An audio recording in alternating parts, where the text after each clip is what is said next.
Everybody, welcome back to Ox Talks. I appreciate you checking out the show today.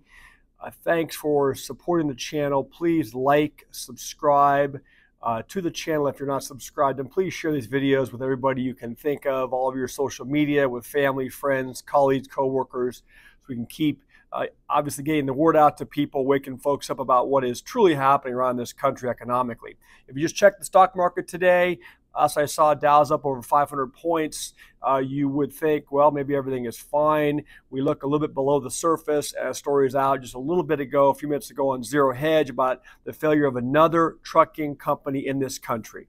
And this is entitled, Illinois Trucking Company with 480 drivers abruptly ceases operations. An Illinois-based trucking and logistics company which contracted with the United States Postal Service to haul mail has notified over 650 employees, including more than 480 drivers, that the carrier is ceasing operations. And that's according to sources familiar with the closure.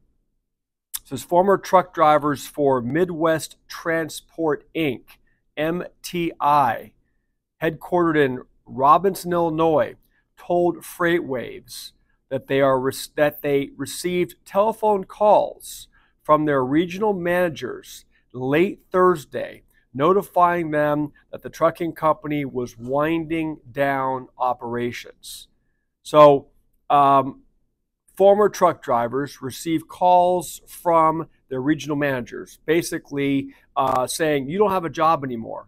We are closing down operations. And I'll bet if any of you guys are impacted by this trucking company closure, MTI, please leave your comments down below and let us know how you received the information, or if you know someone who was involved in that, maybe lost a truck driving job for that company, please weigh in below. Let us know how they received and when they first were notified about this closure. Was it something that was let's say forecasted? Did they have any advance notice before getting a call saying, oh, by the way, don't come to work on Monday?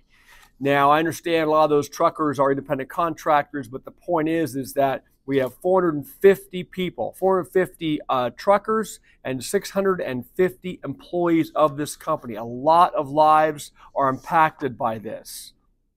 And I discuss all the time on this channel about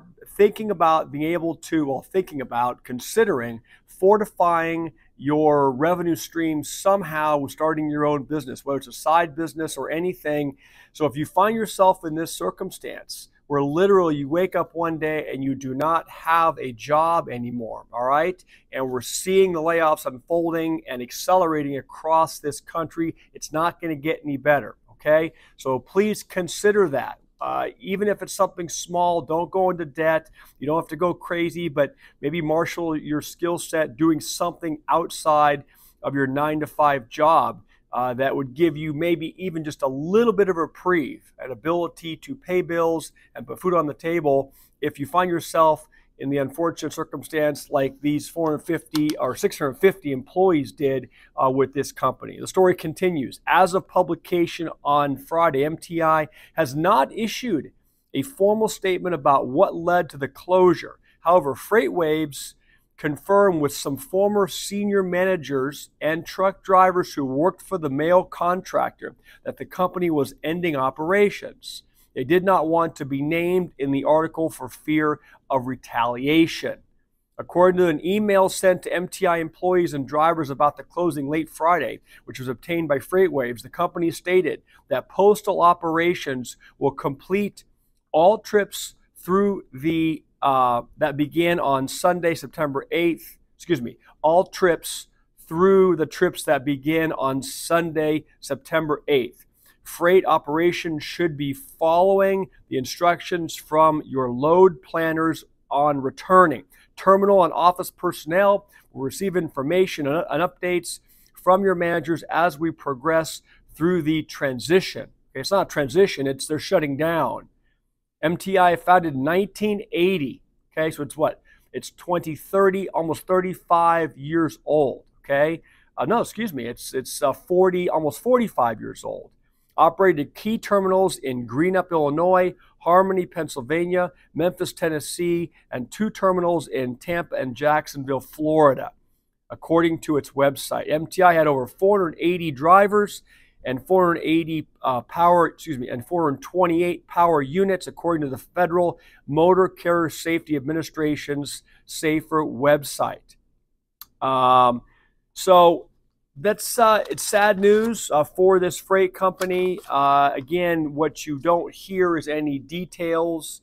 No comment from upper management as to why they are closing down. It's interesting, though, that they had a lot of hauling for the United States Postal Service. Hauling, what I understand from this article, is U.S. mail. So is this a forced closure because the Postal Service is not giving them the loads they once were, or the business they once were? Is this coming from something like the U.S. Postal Service that's forcing them into this closure?